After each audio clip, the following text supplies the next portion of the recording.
Oui, bonjour. Cette fois, une vidéo pour donner un petit peu des détails, car certains me posent des questions, beaucoup de questions qui reviennent dans les commentaires. Pourquoi je cible les industriels de l'agroalimentaire, coopératives ou même privés, qui ont des financements, qui ont des aides, hein? Ils ont le CICE, ils ont plein d'aides à du relancement de l'économie par les gouvernements, gauche comme droite, et notre fameux syndicat FNSEA qui est dans toutes les branches. Pourquoi ? Alors, mais pourquoi ? Parce que si vous voulez, c'est de l'argent public. Et là, excusez-moi, je vais être un petit peu précis, je vais faire un peu une bataille de chiffres. Le produit intérieur brut de la France, la richesse produite par la France chaque année, tourne autour de 2400 milliards d'euros. Là, je mets à part le Covid, hein. Je parle en vitesse de croisière. Autour de 2400 milliards d'euros. Sur ces 2400 milliards d'euros, il y a toute la partie retraite qui sont versées aux gens qui siègent au Conseil économique et social et environnemental, qui ont été nommés par nos politiques, qui sont des gens du syndicat ou de la coopération, des gens de nos réseaux coopératifs, de nos multinationales, qui vont, bien sûr, quand ils vont arriver à la retraite, comme tout le monde, ils vont toucher leur retraite. Donc les retraites dans le produit intérieur brut, c'est 310 milliards d'euros. Moi, je voudrais savoir, en pourcentage, quel est l'impact de ces gens-là qui nous gèrent et qui laissent crever les paysans. Est-ce qu'ils peuvent me communiquer l'impact, le coût qu'ils représentent dans le budget de la nation? Parce que les retraites du Conseil économique et social, c'est des retraites chapeau. Donc ça a un coût. C'est dans les 310 milliards d'euros.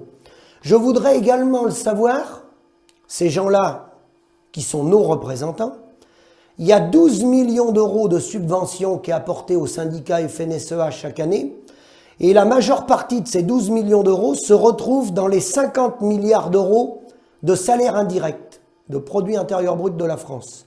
Donc, quel est l'impact sur les Français, monsieur et madame tout le monde, dans le produit intérieur brut?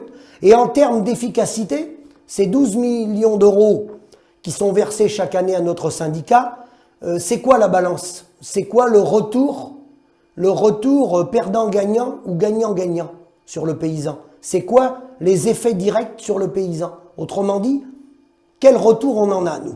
Je voudrais savoir. C'est dans la rubrique 50 milliards d'euros de salaire indirect. Ensuite, il y a tout l'argent qui est placé par notre structure syndicale, par notre réseau coopératif, par nos multinationales. Il y a de l'argent placé. Ils sont placés dans les 320 milliards d'euros qui sont dans le produit intérieur brut. Quel est le montant? Quels sont les ratios économiques? Est-ce qu'une partie est reversée aux paysans? Et si oui, quelle somme?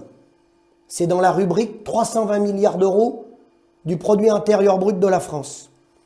Dernière ligne, les immeubles que possède le syndicat, les bâtiments que possède le CNIEL, l'interprofession laitière. Ces immeubles-là, on les retrouve dans la rubrique 600 milliards d'euros de consommation de capital. C'est ce qu'on appelle le travail accumulé. Pareil, où est-ce que le paysan, là-dedans, qu'est-ce que le paysan a en retour là-dedans? Maintenant, je vais rentrer dans un autre détail. Chaque année, sur la richesse produite par la France, dans le produit intérieur brut, il y a 180 milliards de profits qui est fait par l'ensemble des entreprises. Donc là-dedans, il y a les nôtres. Il y a les nôtres, il y a l'agroalimentaire, il y a nos multinationales, nos coopératives. 180 milliards de profits. Je vais rentrer dans les détails, il y a 4 chiffres. Ces 180 milliards de profits, ils se décomposent de la façon suivante. Il y a 73 milliards, c'est des impôts de production que payent les multinationales. Il y a 27 milliards, c'est les impôts sur les sociétés. Il y a 8 milliards, c'est la CSG.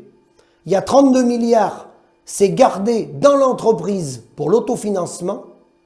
Et il y a 40 milliards sur les 180, c'est distribué aux actionnaires sous forme de dividendes.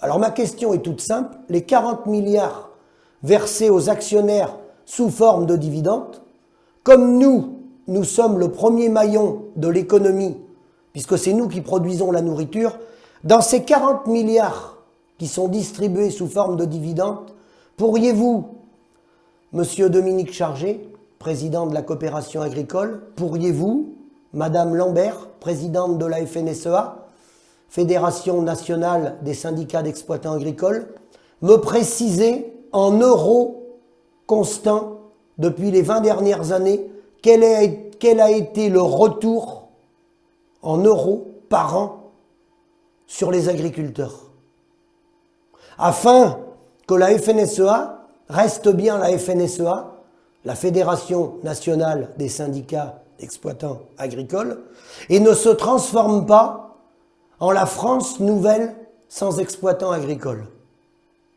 À bientôt.